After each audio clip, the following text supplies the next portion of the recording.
and demand the economic dignity that we all deserve. Solidarity is the strategy. Yo, she's such a fake, dude. She's such a phony. You know, unlike me, I'm a real traditional, rugged, working class IWW supporter. You know what I mean? Pledge allegiance to greed. We do not pledge allegiance to Wall Street. We do not pledge allegiance to corporate profit. We pledge allegiance to the United States of America, to our fellow man, to the betterment of all people. And that's why we are here today. I yield the rest of my time to the Congresswoman from New York.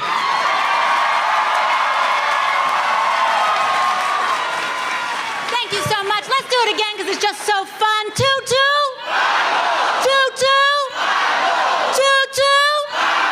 Thank you all so much. My name is Alexandria Ocasio-Cortez. It is an honor to be here. It is a true honor to be here. And I want to say that personally and also as an elected official, because being invited to a picket line is not an honor to be taken lightly. That extended hand comes from a sense of mutual relationship, of trust, and most importantly, of action. We're all here today because our economy is in a special kind of crisis. Our whole economy is in a special kind of crisis. Now, if you ask a Washington insider or a Wall Street analyst, they will tell you, I don't know what you're talking about. They'll say, look at GDP, look at the growth rates. They'll say, look at job numbers. How are we in a crisis? And that's an easy thing to say for someone who primarily experiences this economy on paper, who aren't choosing between childcare and work or medicine and rent. It's easy to say that when you're not making those decisions.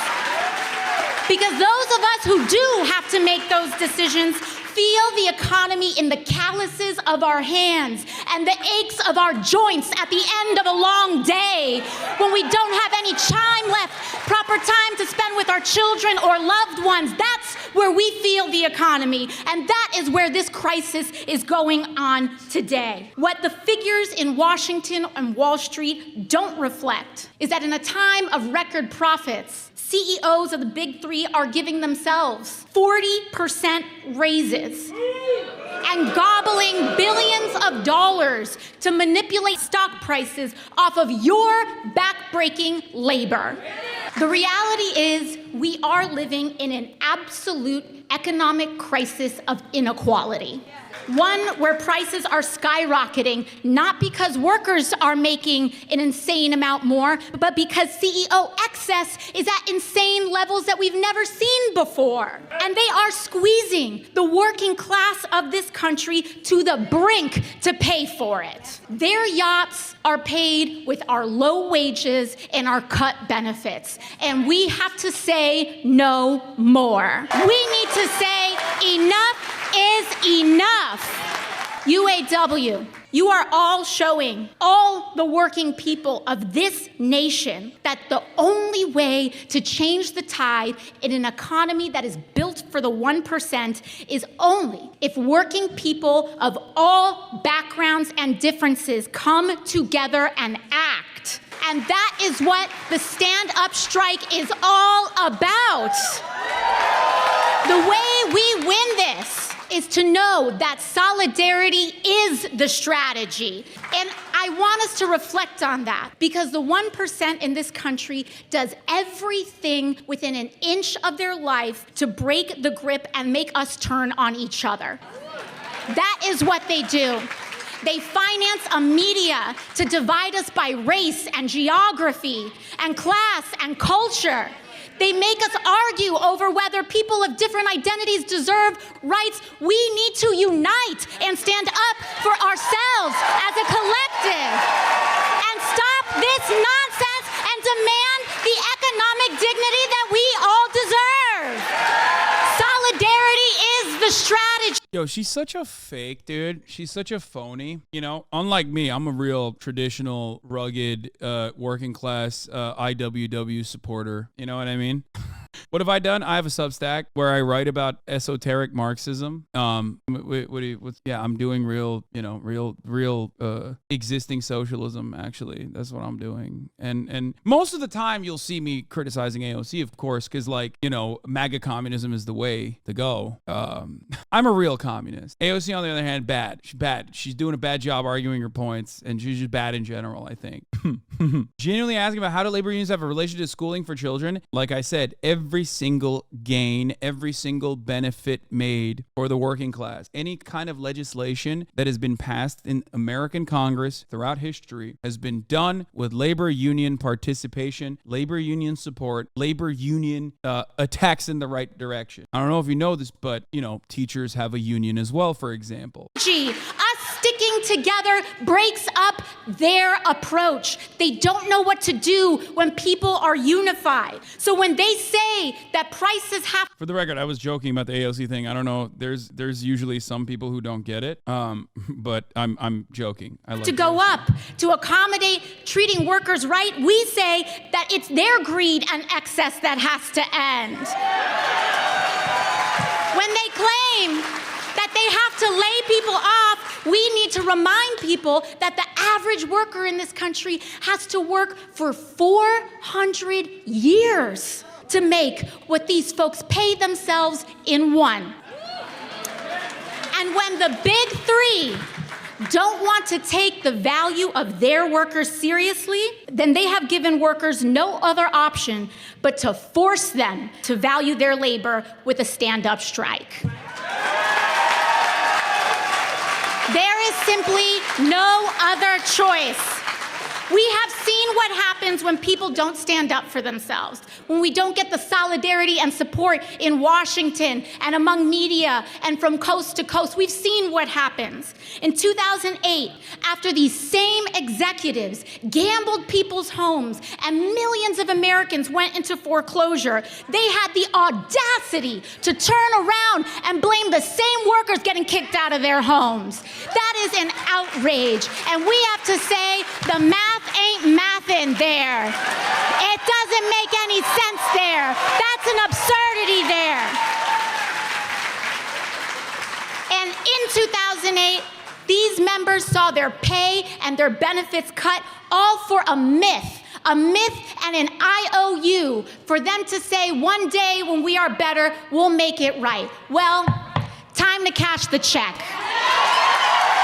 That's the best part about this entire conversation is that or I guess the saddest part about it is that a lot of these gains that are being made on promises that the capital owners falsely put forward, that one day we would give you back some of the things that you had, some of the workplace compensation structures that you already had that you were willingly giving away to save this corporation at a time of economic turmoil. But of course, this is why I always say, if we relied on the magnanimous nature of bosses, then there would be no problems, right? If bosses truly were just nice and they offered better compensation across the board in the current structure that we have, then yeah, there'd be no need for any of these fights. But that doesn't happen. Why should it happen? They are self-interested. It's time to cash this check. Toot-toot.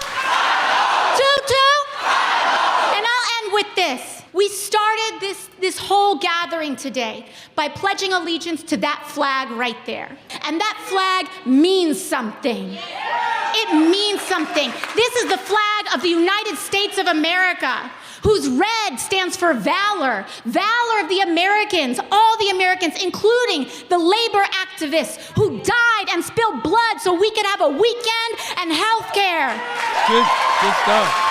The white stands for purity of our intent and commitment to one another as Americans, the purity of our unity, the purity of our love for our fellow man. That blue stands for justice and vigilance.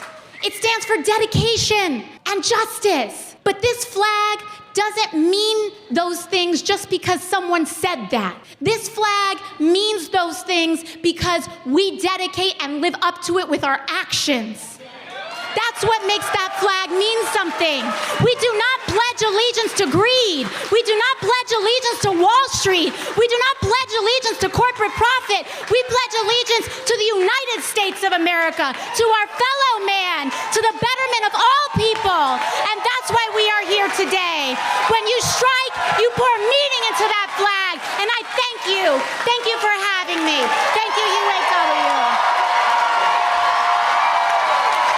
I don't care about the flag thing, but the rest of his fire. Yeah, I mean, yeah, of course, dude. What are you talking about? Like, I want people to understand something, okay? Like, reframing American patriotism on the boundaries of, like, helping out the labor movement is going to be a decent fucking thing, okay? It's understandable. This is the audience. Like, what are you talking about? No one is like a fucking Maoist third worldist there, okay? And neither are you. Let's be real. Like, goddamn, chat. It's just impossible for people to recognize good rhetoric for some reason. I feel like we're allergic to it. You got to make do with what you have, okay? A national socialism, perhaps? Yeah, that's what I'm saying. Yeah, that's that.